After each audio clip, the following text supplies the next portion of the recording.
Open చేస్తే అంజలి అర్ధరాత్రి 1 గంటకి నువ్వు డీప్ స్లీప్ లో ఉన్నావు, కానీ నీ పక్క నుంచి ఎవరిదో ఏడుపు అని వినిపిస్తా ఉంది.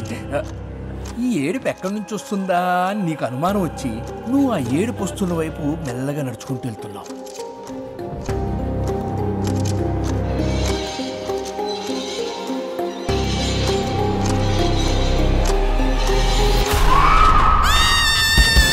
Welcome to our horror world.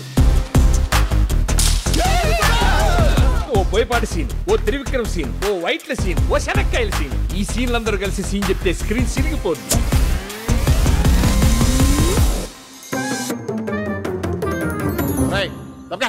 నన్ను కొంచెం బాగా చూపించండి సార్. రాయ్ ఈడు మొహం మీద 3 లైట్లు కొట్టండి, లేదా కనబడ్డంటీడు. దెయ్యాలున్నాయంటే నమ్మవేంటి కృష్ణ అనాలి. దెయ్యాలున్నాయంటే నమ్మవేంటి కృష్ణ. ఓకే, యాక్చువల్ గా నేను సీన్ రాశా. దెయ్యాలున్నాయని తను, లేవని వీడు గొడవ పడుతుంటారు. అప్పుడు ఈ ఓయిజా బోర్డ్ తో తను దెయ్యాలున్నాయని నిరూపిస్తుంది. క్యారం బోర్డు లేదా? క్యారం బోర్డ్ ఏంటి నాని? దెయ్యాల కోసం వాడే బోర్డే ఓయిజా బోర్డు. ఇది ఉందని నీకు తెలుసు, దెయ్యాలకి తెలుసా మరి?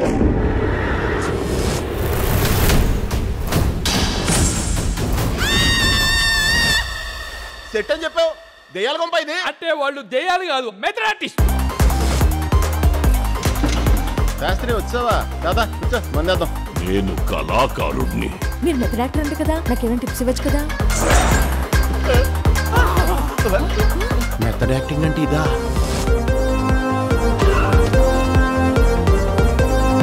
ఆపడానికి మీరెవర్రా? నటరాజుని పాదం దగ్గర పుష్పాన్నిరా. నువ్వు పుష్ప అయితేనే ట్రిపుల్ పారిపో. బాగా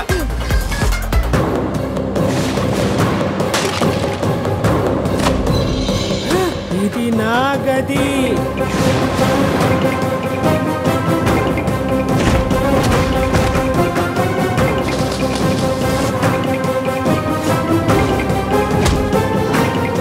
నేను మధురత్వ గీతాంజలి అనుకున్నానే. కాదు, నువ్వు కోణ వెంకట గీతాంజలివే. దెయ్యలా తగులుకున్నావు.